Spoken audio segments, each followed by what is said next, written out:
ജഗതി ശ്രീകുമാർ തിരിച്ചെത്തുന്നു. Professor Ambili. Stephen Hawkings ലുക്കിൽ ജഗതി ശ്രീകുമാർ. ഒരിടവേളയ്ക്ക് ശേഷം മലയാളത്തിന്റെ ഇതിഹാസം ജഗതി ശ്രീകുമാർ സിനിമയിലേക്ക് തിരിച്ചെത്തുന്നു. ഹാസ്യതാരമായും വില്ലനായും സ്വഭാവ നടനായും ഒക്കെ അഭ്രപാളിയെ വിസ്മയിപ്പിച്ച ജഗതി ശ്രീകുമാറിന് ഇന്ന് 74-ാം പിറന്നാളാണ്. പിറന്നാൾ ദിനത്തിലാണ് ആരാധകർക്ക് അദ്ദേഹത്തിന്റെ തിരിച്ചുവരവ് പിറന്നാൾ സമ്മാനമായി നൽകുന്നത്. നടൻ അജു വർഗീസാണ് ഒരിടവേളയ്ക്ക് ശേഷം ജഗതി മലയാള സിനിമയിലേക്ക് തിരിച്ചെത്തുന്നു എന്ന വാർത്ത സമൂഹമാധ്യമങ്ങളിലൂടെ പങ്കുവച്ചത്. അരുൺ ചന്തു സംവിധാനം ചെയ്യുന്ന വല എന്ന ചിത്രത്തിലൂടെയാണ് അദ്ദേഹം വീണ്ടും തിരിച്ചെത്തുന്നത്.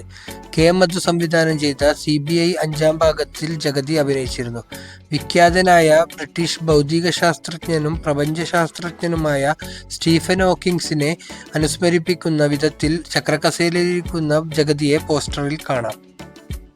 കോമഡിയുടെ മാസ്റ്റർ തിരിച്ചെത്തി. ഇതിഹാസ താരം ജഗതി ശ്രീകുമാറിന് ജന്മദിനാശംസകൾ. പ്രൊഫസർ അമ്പിളി. അങ്കിൾ ലൂണാറായി വലയിലെ അദ്ദേഹത്തിന്റെ ഐതിഹാസികമായ തിരിച്ചുവരവ് സാക്ഷ്യം വഹിക്കാൻ തയ്യാറാകൂ. മറ്റൊരു തരത്തിലും ഒരു തിരിച്ചുവരവിന് കളമൊരുങ്ങുന്നു. നടൻ അജു വർഗീസ് ഫേസ്ബുക്കിൽ കുറിച്ചു.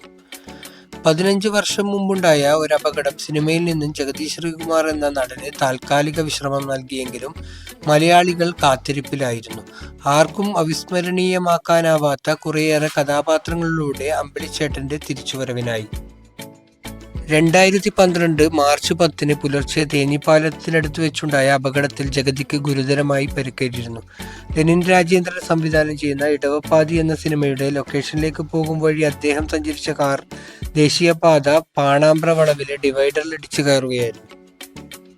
അപകടത്തിൽ ഗുരുതരമായി പരിക്കേറ്റ ജഗതി വർഷങ്ങളുടെ ചികിത്സയ്ക്ക് ശേഷമാണ് ജീവിതത്തിലേക്ക് മടങ്ങിയെത്തിയത്. അന്നു തൊട്ട് ഇന്നോളം അതുല്യ നടന്റെ ആരോഗ്യത്തിനു വേണ്ടിയുള്ള പ്രാർത്ഥനയിലാണ് സിനിമാ പ്രേമികൾ.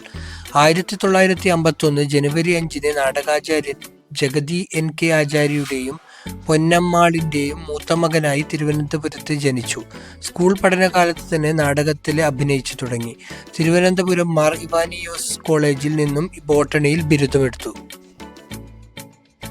കുടുംബത്തെ പോലും ഉപേക്ഷിച്ച് മദ്രാസിലേക്ക് വണ്ടി കയറി. അവിടെ മെഡിക്കൽ റെപ്രസെന്റേറ്റീവായി ജോലി ചെയ്യുമ്പോഴാണ് സിനിമയിലേക്കുള്ള രംഗപ്രവേശം. ആദ്യം ജൂനിയർ ആർട്ടിസ്റ്റായാണ് തുടക്കം കുറിച്ചത്. 1973 റിലീസ് ചെയ്ത ചട്ടമ്പി കല്യാണിയായിരുന്നു ആദ്യ സിനിമ. പിന്നീട് ചെറിയ ചെറിയ ഹാസ്യവേഷങ്ങളിലൂടെയും സഹനടനായും ഒക്കെ ജഗതി ശ്രീകുമാറിന്റെ കലാജീവിതം വളർന്നു. ഏകദേശം 1200ഓളം ചിത്രങ്ങളിലാണ് ജഗതി അഭിനയിച്ചിട്ടുള്ളത്. ജഗതി എങ്ങനെയായിരിക്കും അഭിനയിക്കുക എന്നത് കൂടെ നിൽക്കുന്നവർക്ക് പോലും പ്രവചിക്കാനാവില്ല. ഓരോ ടേക്കിലും അയാൾ കഥാപാത്രത്തിലേക്ക് ആഴത്തിൽ കടന്നു ചെന്നിരിക്കും.